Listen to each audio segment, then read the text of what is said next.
श्री स्वामी समर्थ। स्वागत आहे तुमचं माझ्या YouTube चॅनल मध्ये। आजचा दिवस तुम्हाला खूप छान सुख समाधानाचा जाओ ही स्वामींच्या चरणी प्रार्थना करते आणि आज या नवीन व्हिडिओला सुरुवात करते। तर बघा 14 जानेवारीला आलेली आहे मकर संक्रांती आणि मकर संक्रांतीच्या दिवशी आपल्याला सकाळी अंघोळीच्या पाण्यामध्ये काही महत्त्वाच्या आणि विशिष्ट पवित्र वस्तू टाकल्याने धन, सुख, शांती, समृद्धी आणि सौंदर्य त्याचबरोबर आरोग्य आणि कुटुंबात सुख शांती येते। ही परंपरा अनेक प्राचीन हिंदू शास्त्रामध्ये सांगितली गेलेली आहे। तर आज आपण मकर संक्रांतीच्या दिवशी सकाळी अंघोळीच्या पाण्यात कोणत्या वस्तूंचा वापर करायचा आहे, त्यामागे काय शास्त्र आहे आणि ते आपल्याला धन, सुख आणि प्रगतीचा आशीर्वाद कशा प्रकारे प्रदान करतात त्याबद्दल आपण आजच्या व्हिडिओमध्ये सविस्तर माहिती बघणार आहोत। तर बघा, मकर संक्रांत म्हणजे नवीन सुरुवात, खगोलशास्त्र, अध्यात्म आणि निसर्गाशी संलग्न आपल्या जीवनातील एक महत्त्वाचा दिवस असतो। या दिवशी सूर्य उत्तरायण म्हणजे उत्तरेकडे झुकतो आणि आपल्या जीवनात त्याचा सकारात्मक परिणाम दिसून येतो। मकर संक्रांती सारख्या शुभ दिवशी आपण अंघोळीच्या पाण्यासाठी काही विशिष्ट तयारी का करावी आणि संक्रांतीचं धार्मिक महत्त्व काय आहे। तर बघा, मकर संक्रांत म्हणजे काय, तर मकर संक्रांत ही ज्योतिषीय प्रथा आहे जिथे सूर्य धनु राशीमधून मकर राशीत प्रवेश करतो।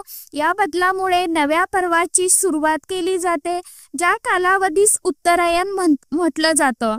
तर मकर संक्रांतीचा संदेश काय असतो, तर या दिवशी सूर्याची ऊर्जा तीव्रतेने प्रभावशाली असते, त्यामुळे अंघोळीच्या माध्यमाने आपल्या शरीराची देखील ऊर्जा संतुलित होईल, नकारात्मक शक्ती दूर होईल आणि सकारात्मक परिणाम सक्रिय होतील। तर 5 तत्वांचा समतोल राखण्याचे महत्त्व म्हणजे पाणी, वायू, अग्नी, पृथ्वी आणि आकाश या पंचतत्वाशी आपले शरीर जोडलेले आहे।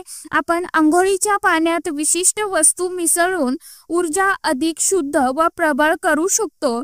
तर आता कोणत्या वस्तू अंघोळीच्या पाण्यामध्ये आपल्याला उद्याच्या दिवशी टाकायच्या आहे त्याबद्दलची सविस्तर माहिती आजच्या या नवीन व्हिडिओमध्ये मी तुमच्या बरोबर शेअर करणार आहे, त्यामुळे व्हिडिओ कुठेही स्किप न करता शेवटपर्यंत नक्की बघा। चॅनलवरती तुम्ही जर हा व्हिडिओ पहिल्यांदा बघत असाल तर चॅनलला नक्की सबस्क्राइब करा आणि असेच नवनवीन माहितीपूर्ण व्हिडिओ बघण्यासाठी समोरील बेल आयकॉनलाही प्रेस करा। तर यामागे एक पौराणिक कथा आहे।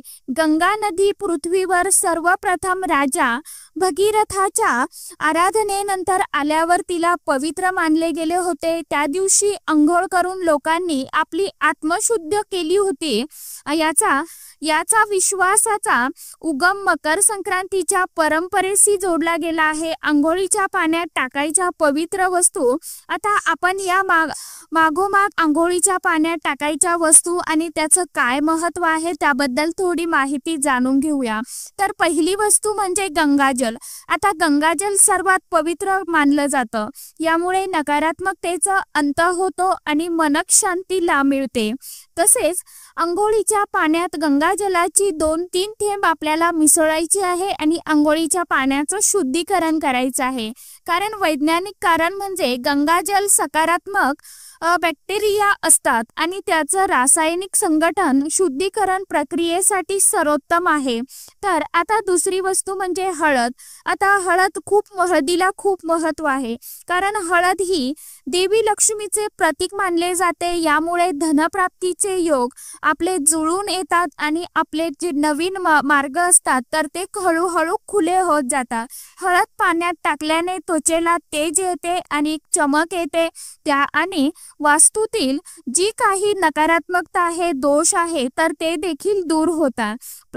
अंघोळीच्या पाण्यात 1 चिमूटभर हळद आपल्याला उद्याच्या दिवशी म्हणजे मकर संक्रांतीच्या दिवशी आवर्जून टाकायची आहे। आता तिसरी वस्तू म्हणजे मकर संक्रांतीच्या यज्ञात तीळ हे अत्यंत पवित्र मानले जातात।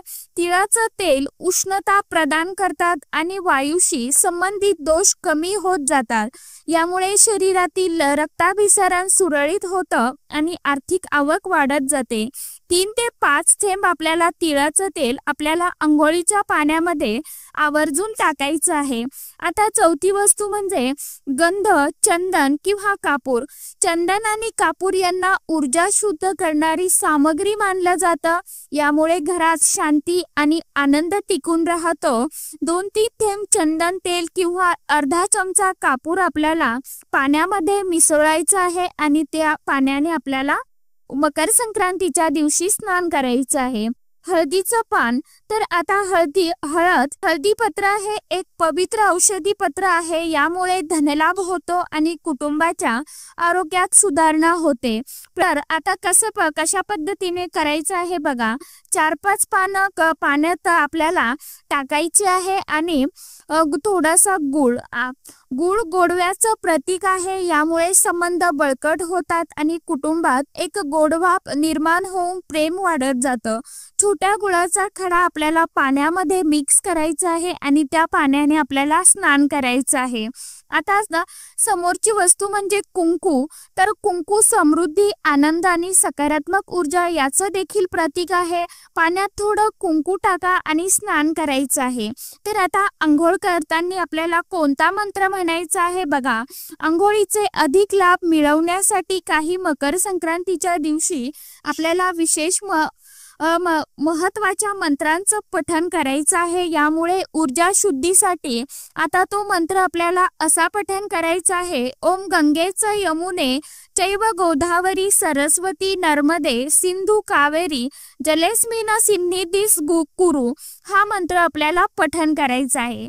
तर ज्यांना हा मंत्र पठण करणं शक्य नाही त्यांनी ओम नमो भगवते वासुदेवाय नमः हा मंत्र पठण करू शकता किंवा हर हर गंगे हा मंत्र तुम्ही म्हणायचा आहे। त्याचबरोबर आत्मजागृतीसाठी ओम सूर्याय नमः या मंत्राचं देखील तुम्ही पठण करू शकता। ओम समृद्धीम पुण्य कुरु मे सदा, आता हा मंत्र थोडा अवघड आहे। ज्यांना शक्य आहे त्यांनी म्हटला तरी देखील चालणार आहे। ज्यांनी नाही म्हटला तर ज्यांना शक्य नाही त्यांनी ओम सूर्याय नमः या मंत्राचं पठण करायचं आहे। यामुळे मानसिक शांती आणि समृद्धीसाठीचे योग तयार होतात आणि सकारात्मक ऊर्जा आपल्याला प्राप्त होते। अंघोळीचं पाणी दिशेने पसरले जाऊ नये, अंतःकरण शुद्ध ठेवा, नकारात्मकतेला स्थान देऊ नका, कोणतेही वाईट विचार आपल्या मनामध्ये आणायचे नाही, कोणत्याही वाईट गोष्टींचा विचार करायचा नाही। अंघोळ करताना अंघोळीचा हेतू चांगला ठेवा आणि प्रकृती संवर्धनासाठी मनोभावे प्रार्थना करा। आता अंघोळीचे ऐतिहासिक आणि धार्मिक आधारावर आता काही खूप फायदे आहेत बघा। धनप्राप्तीसाठी अंघोळीमुळे आपल्या शरीरातील दोष नाहीसे होतात, ज्यामुळे घरी धनलाभ होतो आणि सौंदर्यासाठी विशेष हळद, गूळ ऐतिहासिक काळापासून आयुर्वेदिक उपचारामध्ये वापरले जातात। शारीरिक शुद्धी ही आत्मशुद्धीचा मार्ग आहे असं मानलं जातं। आज आपण मकर संक्रांतीच्या दिवशी अंघोळ पवित्र कशी करायची आहे याबद्दलची सविस्तर माहिती आजच्या व्हिडिओमध्ये मी तुमच्याबरोबर शेअर केलेली आहे। तर आजच्या व्हिडिओमध्ये इतकीच माहिती होती। कशी वाटली नक्कीच सांगा। व्हिडिओ आवडला तर चॅनलला आवर्जून लाईक, शेअर, सबस्क्राईब जरूर करा। परत भेटूया नवीन माहितीसोबत, नवीन व्हिडिओंसोबत। तोपर्यंत सर्व माझ्या यूट्यूब परिवाराला श्री स्वामी समर्थ।